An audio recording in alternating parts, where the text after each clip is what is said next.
Isang masayang pagbati na may ngiti sa aking mga labi. Naghahanap ba kayo ng makakatuwang sa pagre-review ng inyong anak? Meron yan sa DepEd. Ang ETUlay online tutorial ay libre at handog ng ating kagawaran sa pangunguna ng OUA ICTS EdTech. Ito ay isang proyektong makatutulong sa mga mag-aaral, katuwang ang mga magulang o kasama sa kani-kanilang tahanan para masagutan at maunawaan ang mga modules. Hangad din ng programang ETUlay ang matulungan ang ating mga guro sa kanilang mga blended learning classes. Ang ating ETUlay ay mula kinder hanggang senior high school. Bukod sa academics, meron din tayong mga special programs gaya ng All is Wellness, Reading and Math Remediation, Storytelling, Mommy Tech Talks, Classes sa Gramatika, Speech Class, Financial Literacy, at marami pang iba. Pinalawig din ng ETUlay ang ating Alive program para sa mga mag-aaral mula grade 1 hanggang grade 3. Gayun din ay mayroon tayong ALS program at SPED tutorials na makasisigurong makakamit ng lahat ang inclusive education. May SPED hotline na rin para sa inyong mga katanungan patungkol sa special education. Kaya, subaybayan mula Lunes hanggang Biyernes, mula 9 ng umaga hanggang 7 ng gabi ang ating ETUlay. Sa ating pagtutulungan, maiaangat natin ang bawat isa. Ating itutulay ang pagkatuto upang di mapigil ang pag-aaral ng kabataang Pilipino. Itulay natin ito, sulong edukalidad.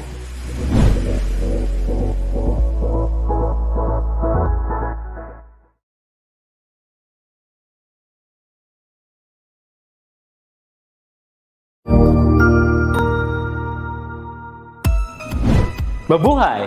Good day to all! I am your tutor Madge. Welcome to ETUlay, a free online tutorial, an initiative of the Department of Education, Information and Communications Technology Service, Educational Technology Unit, ICTS EdTech. This program is aimed at helping and assisting learners from kindergarten, senior high school, ALS, Alive and SPED learners. Aside from answering the modules, the ETUlay is offering programs which you will surely look forward to. Together with our parents and teachers, the ETUlay will bridge the gaps where difficulty and ease meet in learning new knowledge and skills. So, let us prepare our modules, pen and paper. Ready your mind to see and hear worthwhile and interesting lessons. Let us now study and learn, together with our volunteer online tutors. Tara na!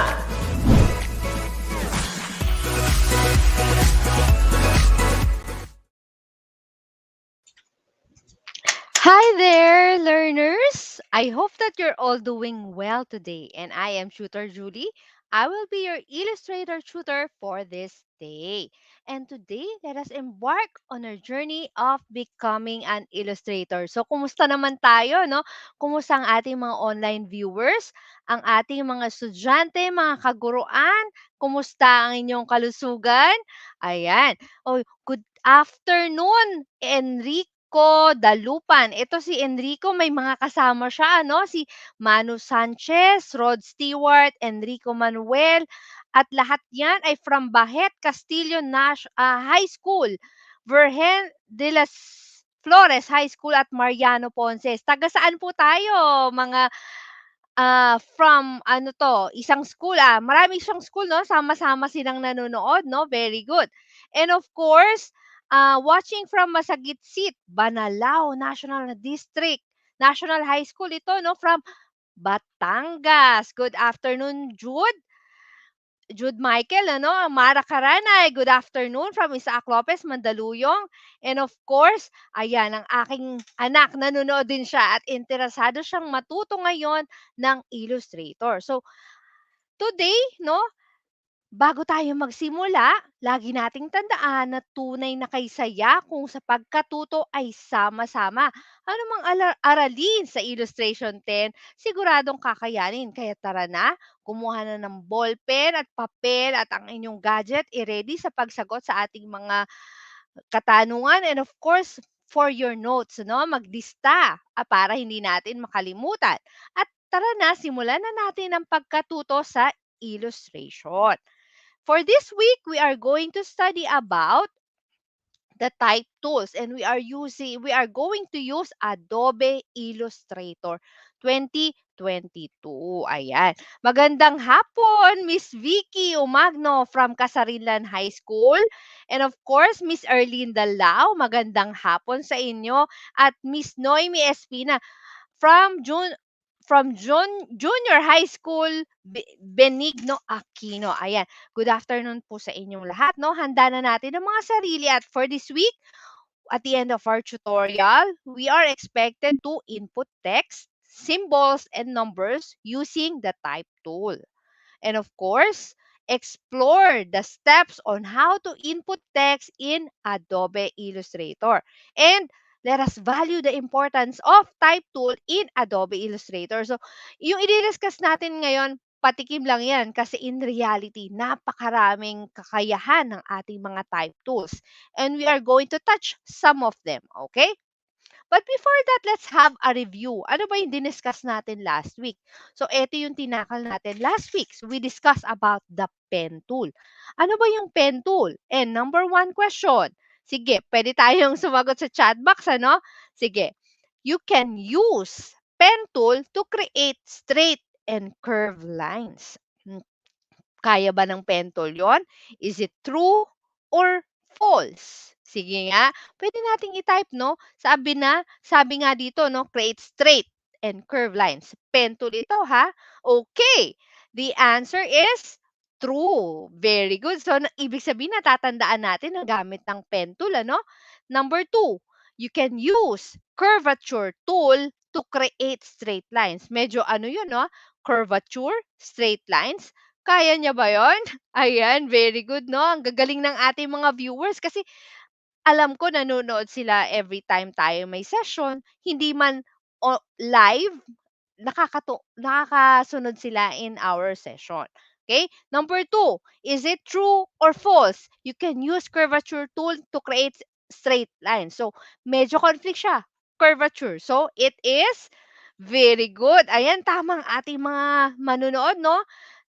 Sa number one, tama si Carlo, si Jude, at si Audrine. Very good. And number two, very good ulit, Jude and Carlo. So, talagang natatandaan nyo si Pentul, ano? And then number three, the direction point and direction line are the handles of your anchor points.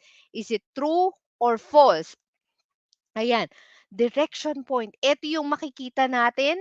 Pwede nating i-direct ang curve or ang ating mga pointed lines to create another shape. O, ito yun. Is it true or false? Okay, very good. So, the answer is true. Yan. Balik-aralan natin yan kung tayo ay nagkakamali sa sagot. But it's okay.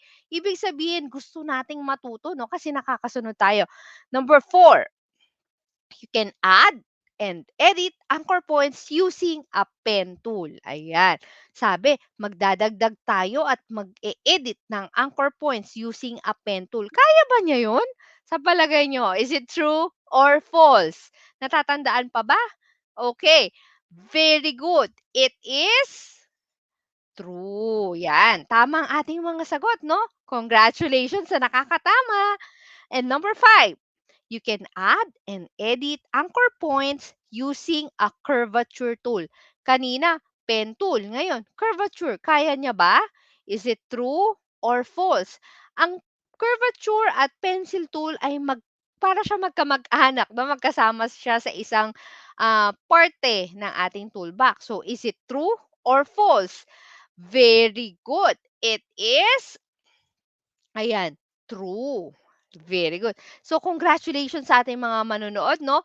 Tama ang mga sagot. Ibig sabihin, nanood sila and at the same time, natandaan nila ano yung mga gamit ng pen at curvature tool. Ayan, very good. So, shout out sa ating mga manonood, no? Sa ating, lalong-lalo na, no? Sa aking mother school, sa Isaac Lopez Integrated School, sa aming punong guro, Sir Roberto Redobante, and of course, ang ating ina ng TLE, si Miss Marife Arias. Good afternoon po sa inyo. Ayan. So, nakakarating tayo ng Batangas, no? Ang galing. It's okay, no? Congratulations, Jude, no? Maganda yan dahil natandaan mo pa rin yung mga sagot natin. Okay? So, let's discover ang ating bagong tool for this week. Ito ay madalas natin ginagamit. And of course, if you're already using Photoshop, medyo familiar na. But when it comes to Adobe Illustrator, may mga kakayahan si Adobe Illustrator na hindi kaya ni Photoshop. So, pwede siyang pagsabayin, or kung saan tayo mapapagaan. Okay? So, let's discover ano ba si type tool? So, type tool allows you to add text in your artwork. So, katulad ng pag gumagawa tayo ng banner, for example, birthday greetings, lalagyan natin happy birthday. So, ito yon.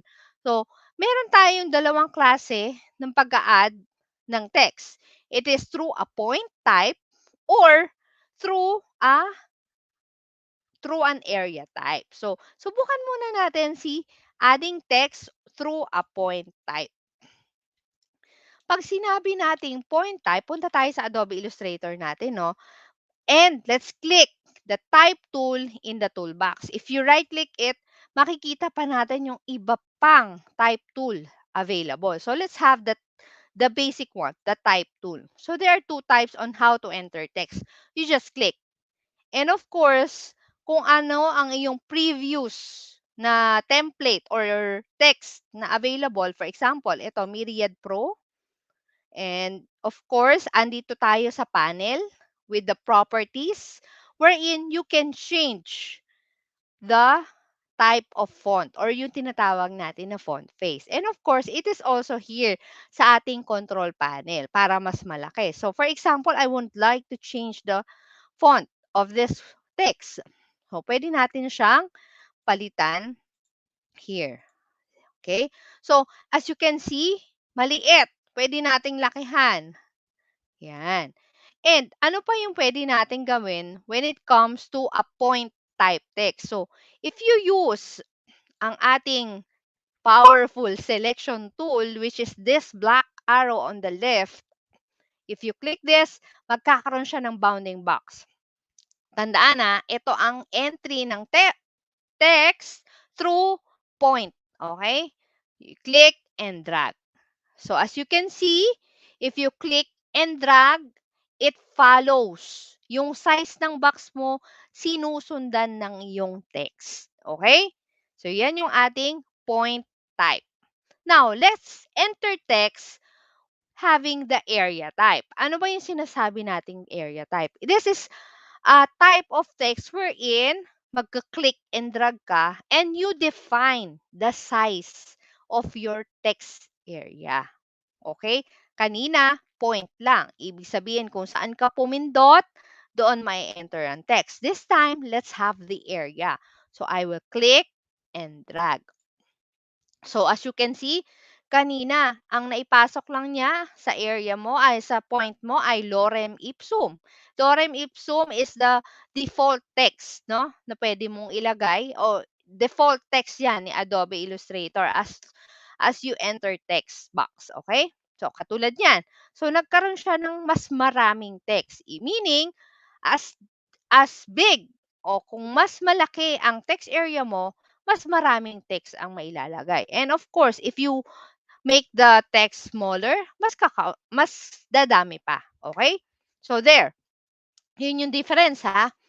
And ano yung pagkakaiba niya kapag tayo ay gumamit ng selection tool? Sige, gamitin natin si selection tool. If I click this one and I click and drag the bounding box, so ano nakikita nyo? Hindi sumusunod ang ating text sa paglaki ng box. Meaning, it doesn't follow the size of your box, no? Hindi siya lumalaki. And ang lumalaki lang ay yung text area. So that is the difference ha. The point type, if you use the selection tool, it follows the bounding box, the size of the bounding box. While the area type doesn't follow. It just makes your area bigger. So, yun yung difference ng dalawa. Okay? Yan. So, liitan lang natin. So, may comparison tayo. And of course, meron din tayong mga iba pang kakayahan ng text tool or type tool, no? And then, we also have another type of type tool, which is the area type tool. Ay, yung ginawa natin kanina, no? So, you define the area. Now, the difference here is you can create an area based on your shape. No? Subukan natin. Ano ba yung sinasabi natin na area type tool? So, click natin si type tool, choose the area type tool. So, pag click mo na lang siya, maghahanap siya. Kailangan daw ng non-compound or non-masking path to create text inside a path. Ano ba yung sinasabi niya? Let's try. Mag-enter ako ng halimbawa ng gagamit ako ng shape tool. I'll try the rounded rectangle tool. So there, I created the rounded rectangle and then I chose area type tool. And then, I will click on the shape. Ayan, kailangan mapapalabas mo yung path, meaning you are in the path. So, what happens? It follows the size of your rounded rectangle. Subukan natin kaya ng ibang shape. Halimbawa, let's try a star. Oh, ito polygon, medyo malaki yung area, no? There. So, I'll create this one, a polygon, and then type tool, and I will look for the path again, and then click. So, see, it follows the size. Hindi lang masyadong kita kasi masyadong malaki yung ating font size. So, pwede natin siyang liitan. Paano natin liliitan? Let's try this one. Ayan. So, dahil konti lang siya, ulitin natin. Let's try. Let's have the area type tool and the path. So, dahil may area na siya, tanggalin muna natin yon. Okay? Let's try a smaller text. There. The area type tool. And then, pag nag-click ka sa hindi path, nagre-react siya na hindi tama yung iyong na-click. So, you have to find the path. Okay? And then, click 15, for example. Let's try another shape, no? Etong star. Yan. And then, we use the area type tool. Then, click the path. So, there. Mas kita ngayon, medyo kita yung star. And of course, mas dumami yung text kasi it follows your previous setting. Okay? Ayan. So, let's move on. Sabi nga, si area type tool, it add text inside your chosen area. So, you can define the shape that you want to have and you just find the path and use that area type tool. Ayan. So, kung ikaw ay gumagawa halimbawa ng article o kaya ng comics, pwede natin gamitin to as your dialog box. Okay? So, there. Let's have the next one, which is the type on a path tool. Masyadong marami, no? Puro type. Kasi ito ay pamilya ng type tool. So, type on a path. By the word type and on the path. Ano naiisip nyo? May sinusundan siyang path. Okay, so nakikita nyo, meron siyang line na pa ganyan. Yan yung path na pwede niyang sundan or you can define your own. So, ito yung minsan ginagamit natin na sa logo. Halimbawa, pa-circle, half circle, or pwedeng rectangle, or pa-wave. Sige, subukan natin. So, again, it add text inside your chosen path. So, kanina, we chose a circle. Okay? Now, we're going to create a path. Sige, subukan natin. Let's delete all of them. Paano natin ginagawa ang path? So, pwede kang gumamit ng line tool, line segment tool, and you can also use the pen tool, at kung ano pa yung applicable sa iyo or preference mo, you can use any of them. You can have also the brush tool. So let's have first the pen tool. Si pen tool or pencil tool, pwede rin yan. For example, I created this zigzag, no? Bakit naging ganyan? Kasi ang kanyang color ay nasa fill. Okay, tanggalin natin si fill. Let's have the path. Okay, the stroke one. And then medyo kapalan natin para makita. For example, I have this one and another. Kopyahin natin siya. Yung isa ay pointed ang kanyang corner and the other one, let's try a curve one. So there. Yan. And then, for example, I will use the type on path. So, sa ating mga previous version sa Photoshop, medyo mahirap gawin ito, no? Or meron kang alternative na gagawin. But when it comes to Adobe Illustrator, ito yung pinakamadaling gawin. Meron na siyang type on path tool. Ayan. So, for example, I will click the tool, type on path, and I will click the path. So, tandaan na, kailangan nandun ka sa path. Kasi kung for example, I chose this one, magrereklamo siya. Mali daw ang iyong kinlik. You are not in a path. So, okay natin. Punta tayo dito sa path. So, ano nangyari? Dahil nag-start ako sa pointed part, doon nag-start yung text. For example, I would like to choose the end. So, there. So, naka-create ako ng text according to the path. Yan yung pointed one. And of course, I can change the size. So, gusto kong liitan, gusto kong lakihan, and of course, the type of font, and then the alignment. Ayan ha, masyado bang mabilis? And of course, the color. Ano ba yung color na pwede natin gamitin? You can choose the sa properties panel or we can use the control panel here. Okay? Yan. So, pwede kang gumamit dyan. Hindi lang masyado makita yung screen ko, no? Kasi nakamalaki yung aking mga dialog box. So, let's try here. Pwede mong gawing yellow o hindi na siya masyadong kita. So, when you click, makikita mo, wala na yung path mo. And what happened? It was changed and it was replaced by the text. Itong si Lorem Ipsum. Ayan. So, pwede mo, and dahil dyan, pwede ka na mag-edit. If you want to write your name, tutor, and it follows the path. Ano? Ayan. Naka-capital letter pala ako. Caps lock. Julie. TLE 10.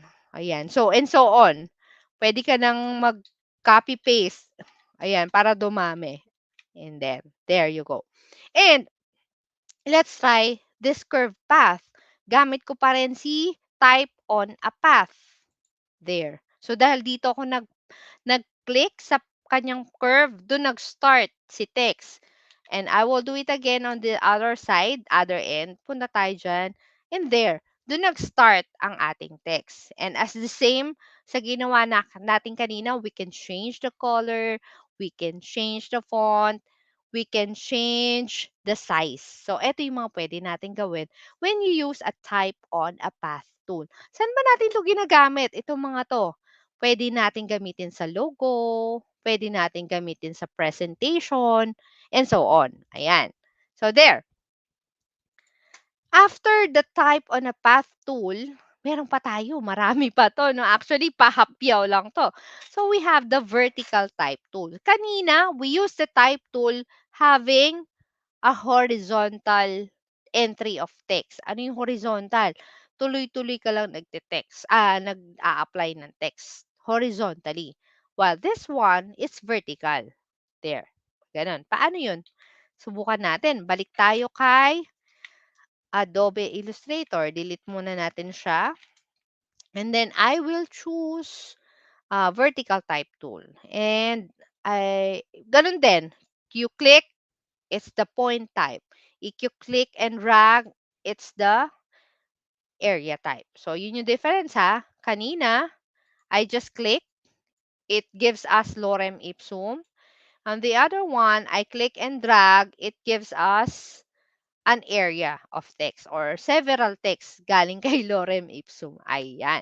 So, that's the vertical type tool. And as you can see, ang kanyang text ay patayo and papunta siya sa left. Siguro pwede nating i-try yung click.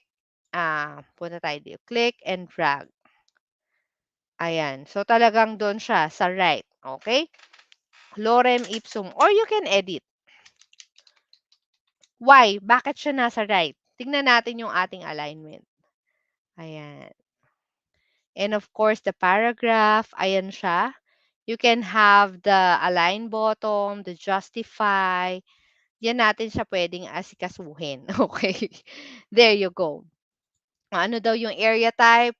Right, center.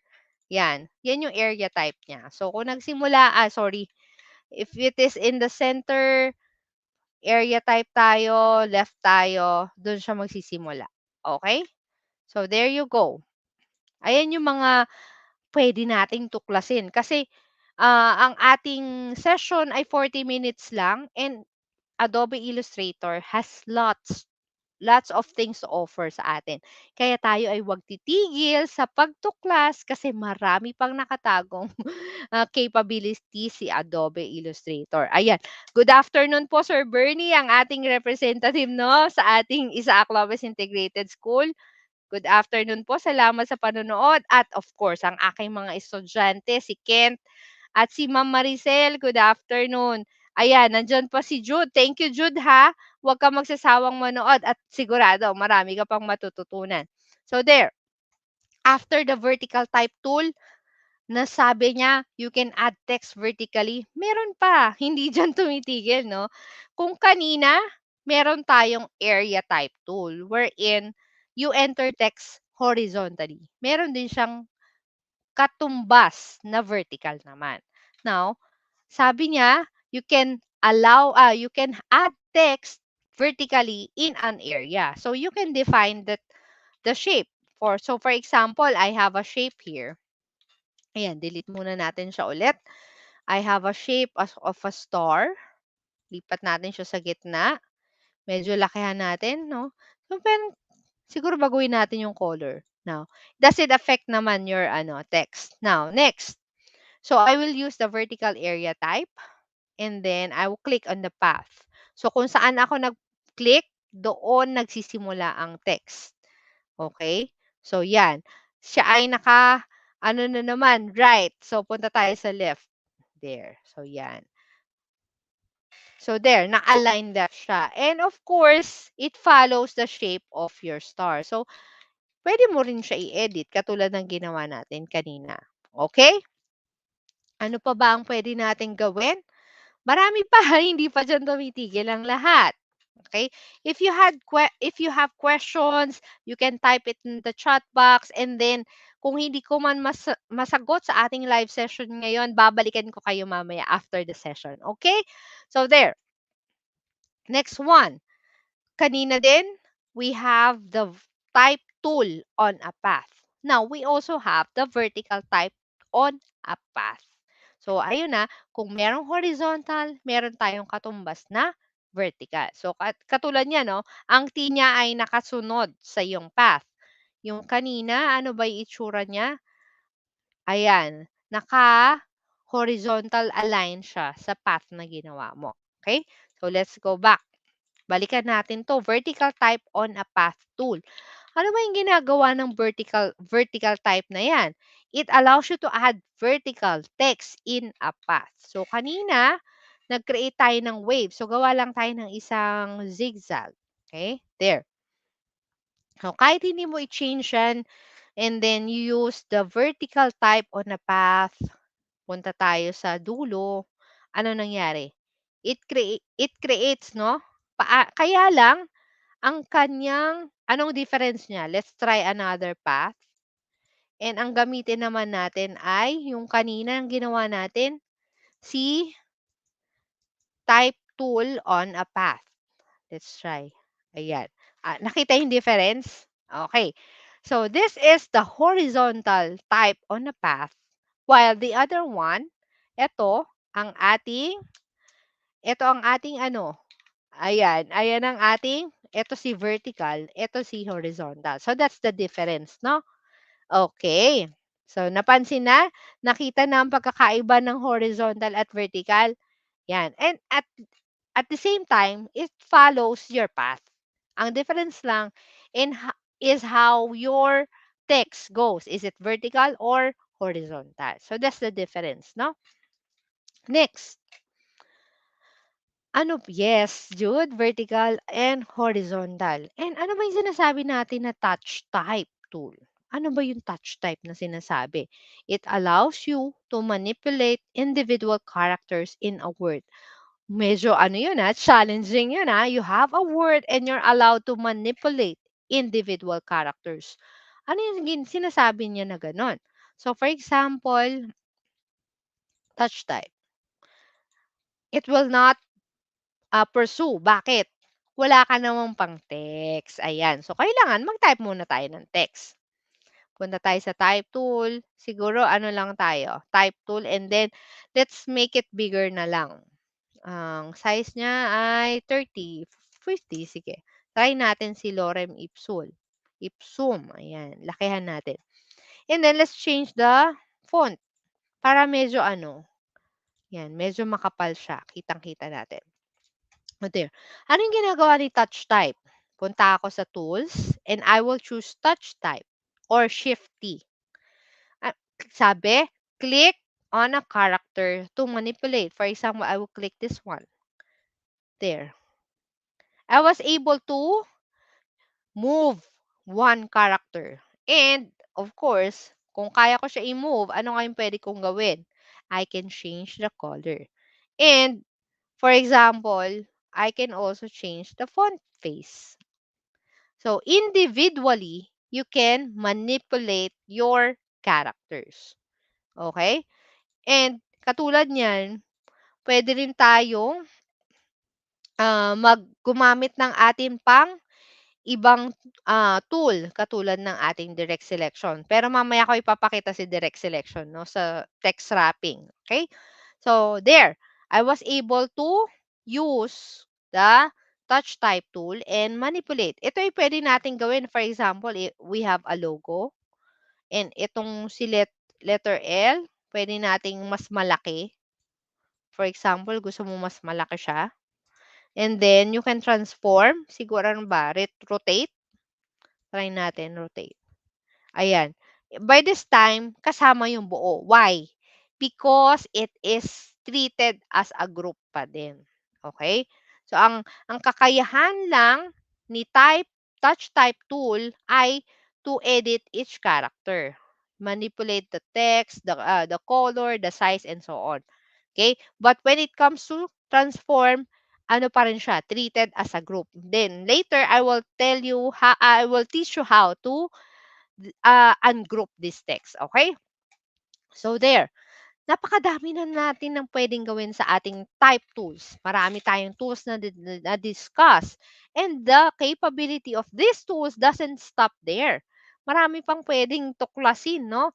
So, ginagawa natin kanina, we can change the stroke color. Ayan, hindi pala natin nagawa ito, no? Change the fill color, the text wrap, and the convert point to area type. Ano yun? Let's try to change the stroke color. Balik tayo dito. Here, we were able to change the color of the text. Ito yung tinatawag nating fill. Now, if you want to define the stroke color, ito yung sa Photoshop na ginagamit natin na stroke 10, no?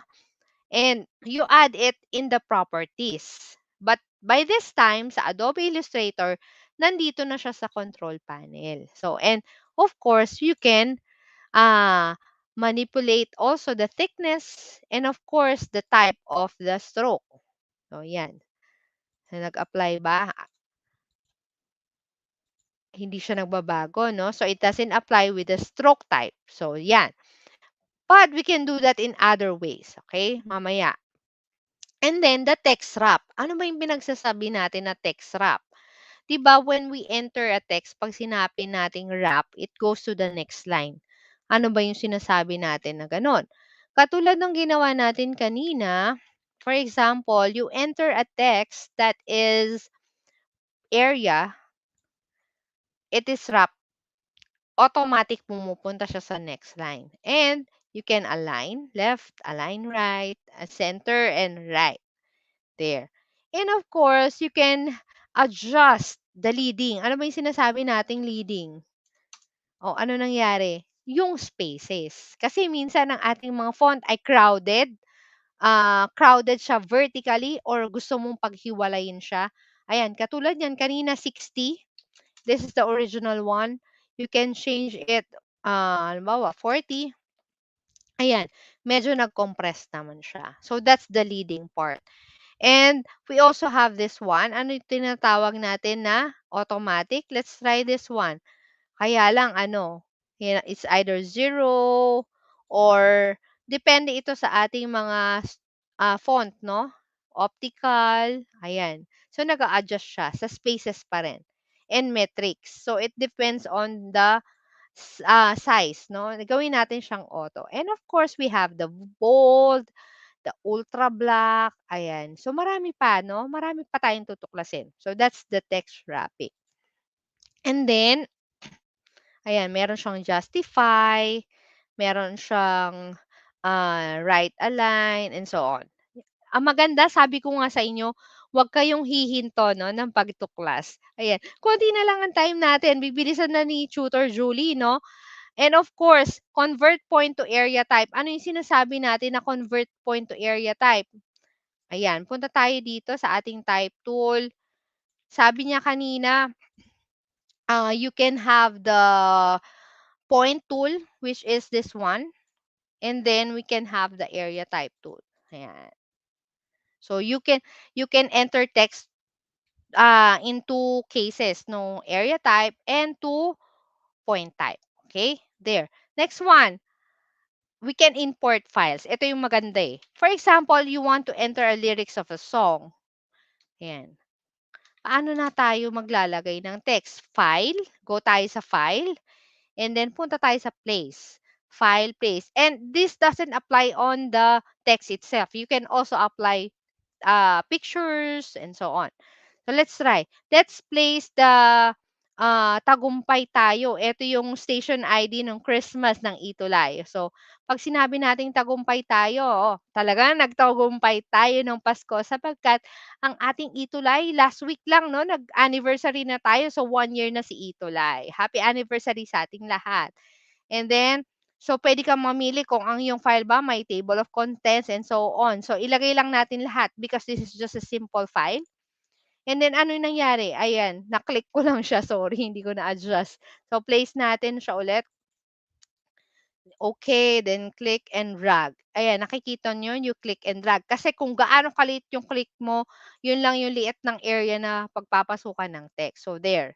Ayan. So, ayan na yung lyrics ng tagumpay tayo, which came from a document. So, kung ikaw ay maglalagay ng article, maglalagay ka ng text file, you can do it by using file and place. Ayan unang-una, hindi tayo puwede tayong nandito sa tool, hindi kailangan type tool, we can place other things, 'no? Ayan.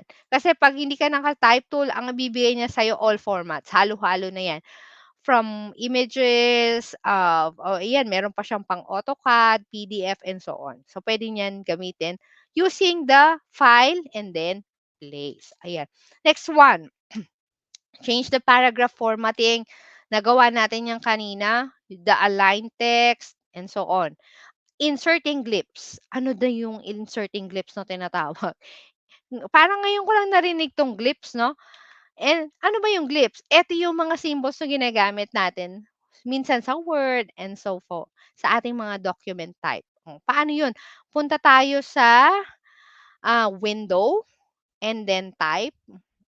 Ayan, baba tayo kay type. Nagtatago siya kasi masyadong malaki yung ating mga ano. So there, eto yung mga type window na pwede nating puntahan. So we have the character styles, and it gives you the panels for it. So we have the character katulad niyan, yung kaninang lumalabas pag naka-type tool tayo. And now, sabi ko nga punta tayo sa glyphs. Ano yung glyphs? Ayan, close muna natin 'to. Yan, nagbabasa siya. Ayan. Ang ating glyphs, it gives you dialog box of the symbols. O yung ginagamit natin to sa ating mga documents, no?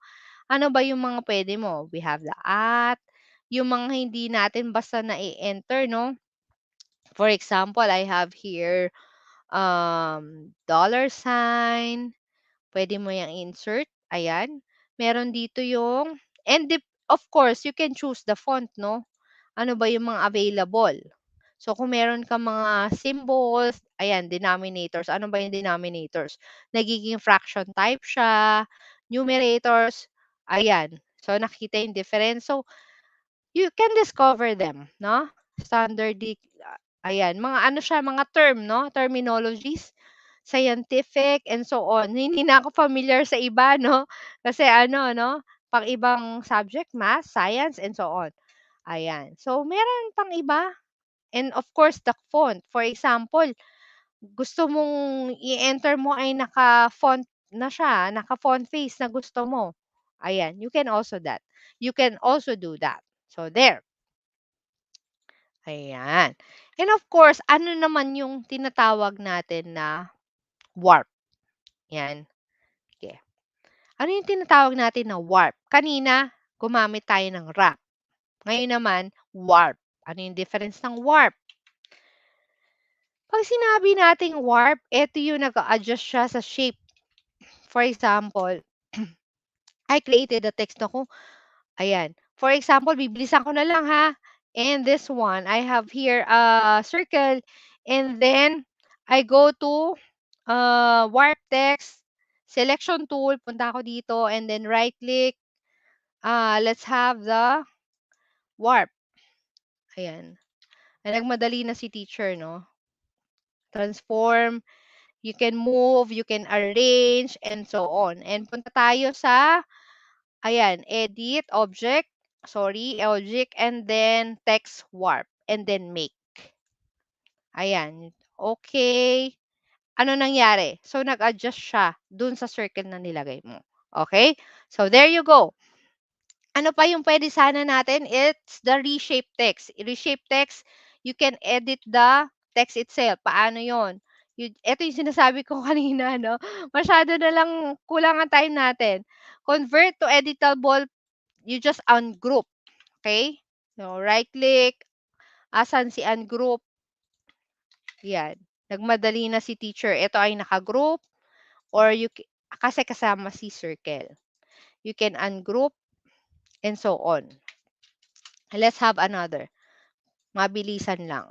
Then, yan. Punta tayo sa selection tool and then, let's have it there. Katulad ng ating mga shape, pwede nating baguhin ang ating angle. Ayan. So, nag-a-adjust siya. You can reshape the text. Okay? So, there. Ayan. Marami pang pwedeng gawin dahil kulang na tayo sa type. Let's just answer this. What tool allows you to add horizontal text? We have the area type. We have the type on a path tool. We have the type tool and of course the vertical type tool. Sorry ha, na pasarap ng turo si teacher at marami pang pwedeng tuklasin sa type tool. So there, the answer will be letter C. And then the number 2, what tool allows you to add vertical text? Ayan, tanda natin yan kanina. We have the area type, we have the type on a path, C, type tool or vertical. By the word vertical, ang sagot natin ay letter D. Very good. Next one. Yes, Jude. Pasensya na, nagmadali na si teacher. Overtime na. What tool allows you to add a point or area type text? We have the area type tool. We have a type on a path tool. And the type tool, letter C, and D, vertical type tool. So we have ang pinaka, lagi natin ginagamit, the type tool. There. And then the tool allows you to add text in a given path. Ano yon? In a given path by the word path. Okay? The answer is, ayan, yung type on a path tool. Very good. What tool allows you to add text in a given area? By the word area. Ito yung mga tatandaan nyo. Area, type, the vertical, horizontal. Ayan. The answer is the very good. Ayan ha. Salamat sa pagsagot nyo kahit nagmamadali na si tutor. And hindi man natin na-discuss ang karamihan sa mga pwede pa natin tuklasin sa type tool, lagi natin tandaan, type tool allows you to add a point or area type text and then next. Yan. You can add, edit, change the color, around, you can wrap and wrap. Dalawa siya, wrap tsaka warp text and many more. Marami pa. Tuklasin nyo na lang ha. Alam ko naman challenge yan sa inyo and nakita ko nyo na yung mga basics. I know you can do more. Okay? And of course, type tools allows you to add horizontal and vertical text. So, thank you very much for bearing with Tutor Julie. Nag-overtime na si Tutor. And wag kakalimutan, creativity is intelligence having fun. Ayun yun. Let's always have fun in creating our artworks, no? Yes, good afternoon, no, sa ating mga viewers from Isaac Lopez, from Batangas, and so on. And I'm very delighted to know that you're all here. I hope that you are all doing well ngayon, no, sa kabila ng mga nararamdaman natin sakit. And we pray lahat na yan gagaling na. Okay? And I hope that you were able to learn our topic well this week and that will lead to our topics or activities in illustration to be successful, innovative, and of course, creative. Okay? At kailangan tayo ay productive and of course, have fun and make it more exciting. Always bear in mind that education will advance to the capable child. So strive hard and burn the midnight oil to make your dreams come true. Next quarter, magmo-move na tayo. We have our own Facebook page na, ETUlay. Okay? And for comments and suggestions, email us at edtech@deped.gov.ph. Thank you very much sa lahat and susunod Tutor RJ at Tutor Rodrigo para sa Contact Center Services. Thank you very much po. Next week ulit, week 8. Bye-bye. Thank you very much.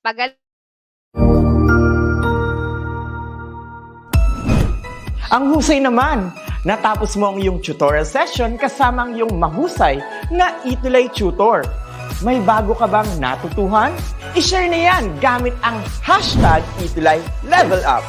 Huwag aalis ha dahil may susunod pang programa na pwede mo ring panoorin at salihan dahil naghihintay na ang iyong mga tutors. Happy learning dito sa ETUlay!